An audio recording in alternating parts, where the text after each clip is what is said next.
There's a reason why we love comfort. We love our preferences. We love, the feeling of safety. And the reason for that is because we're afraid. We're afraid for what we don't know. We're afraid for how people could perceive us if we put ourselves out there, or if we do things differently than the masses, or whatever. Yesterday, I was talking about one thing that I changed that moved everything for me. And what that was is I moved from internalizing things to externalizing things.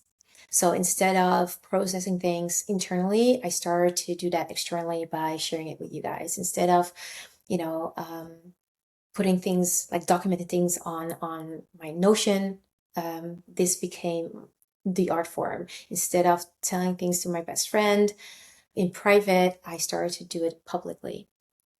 And really, what happened there was magic. But to get there, because like you have your preference and you have out of your comfort zone, but also the ideal, because that's kind of what you want, but you're afraid for really going for it. And as you can tell, these are two different islands. And I feel like I'm going back to my technology background where I was on, explaining integration. And what we needed is that bridge. We need that bridge to get out of that preference zone to the ideal, and that bridge needs to be built. But here, the gap is what we're afraid of.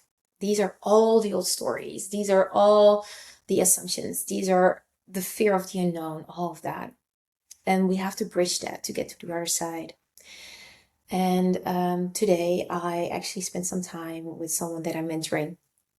And I see is in that phase right now. And I want to share a little bit without, oversharing about this part, because I asked her, what is stopping you? And she said it, fear. I said, okay, what's the fear? And the first thing was actually her asking me, how do you handle bad comments? And I said, well, actually, I only got one. And that was back in the days when I had my podcast. I have not yet experienced this. And I say yet because if you put yourself out there, for sure, you're going to get hate too, It's just part of it. It's just part of life. It's just part of the game. And so when I got myself ready for doing this earlier this year, for starting YouTube, taking it seriously and showing up every day and making content every day, I was not naive thinking, oh, it's not going to happen. No, I actually calculated in it will happen. And what am I going to do then? And so that's what I said to her too. It's like, it's just like a kid, right? It's when your kid goes to school or when you expose your kids to extracurriculum, there are chances of them getting bullied. So how do you help your daughter? Because she has a daughter. And then she told me, yeah, actually, it happened during horse camp. And she was bullied by two kids and she didn't want to go anymore. But it was really fun too. So I said to her, are you going to prevent going to horse camp because of the girls? And then I just did this. I gave her my phone and I showed her, oh, now you see my background. I showed her, like, can you see yourself?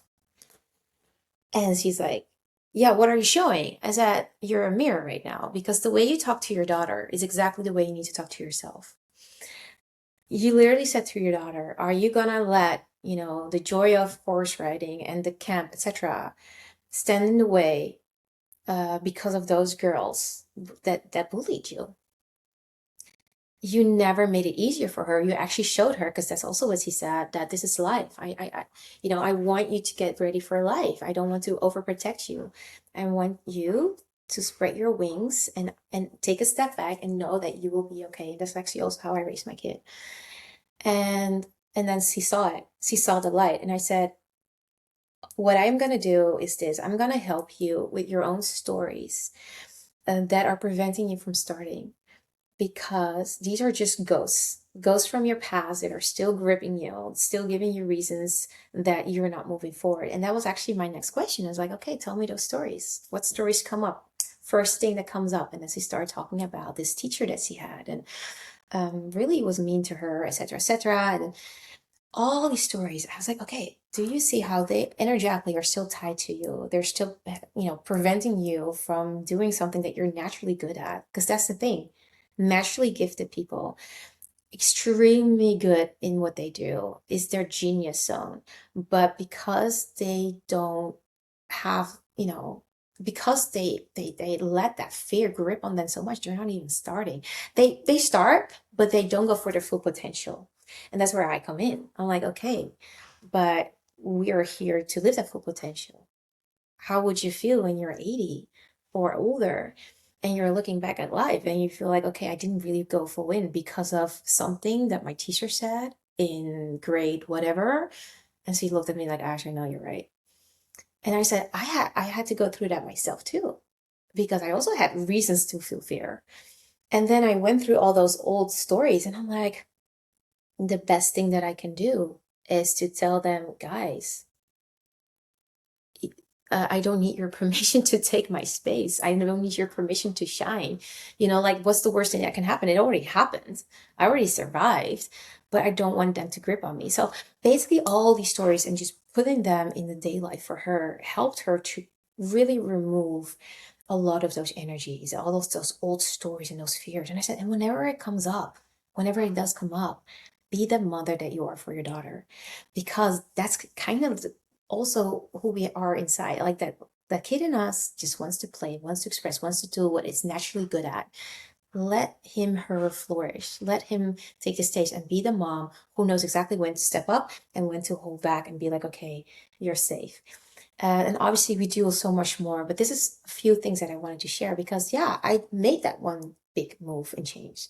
But I also, after deciding that, like, this is what I'm going to do, I had to face those voices, those stories, those fears. Eventually, what I found in my own journey was that I was holding myself back. And that was good. That was the point where I'm like, okay, I released those stories and now I have to give myself permission to really go for it. And I did.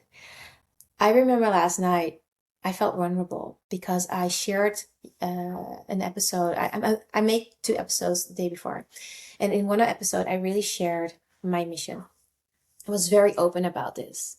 It's the concept that I have is the divine human, to really let people be as close to their soul as possible, to be walking, souls, to be so close to their light that, they own the bigness of who they are. And it was a pretty spiritual concept, but it's very grounded. It's actually just to take your space, to not ask for permission, to stop being the good girl, to stop being Miss Independent, but to really merge those two energies and be like, hey, I take my freedom. And when I feel like I want to say this, I will say it. And when I feel I don't need to, it's fine too. But I'm not gonna hold myself back to please anybody else. And especially for women, that's so important. And I was expressing that, like how people can work with me and how my concept is and how truly, because now I truly embody that person. I can truly feel now the essence of what I already downloaded like 6, 7, 8 years ago, as an offering, but wasn't really ready to already promote until now.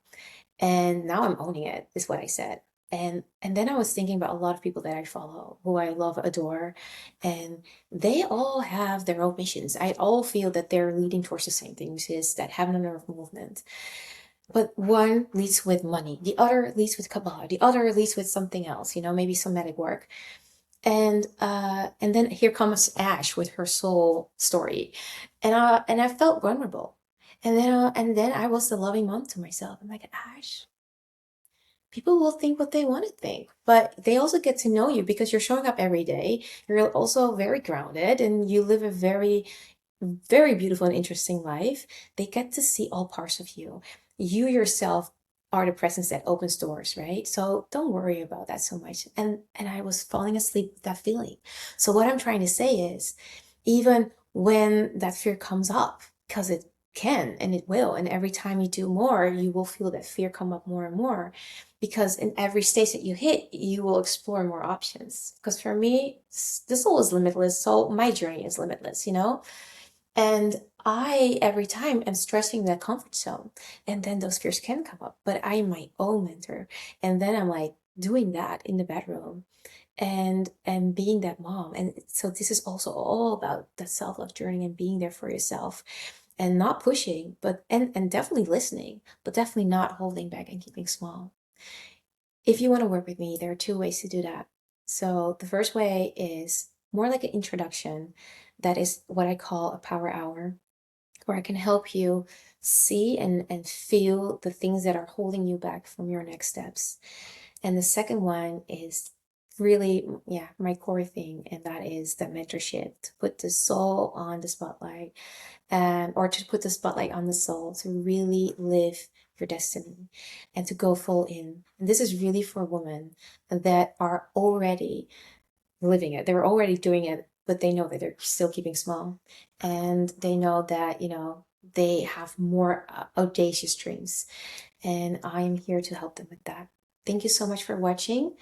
And I would love to hear from you. Bye bye.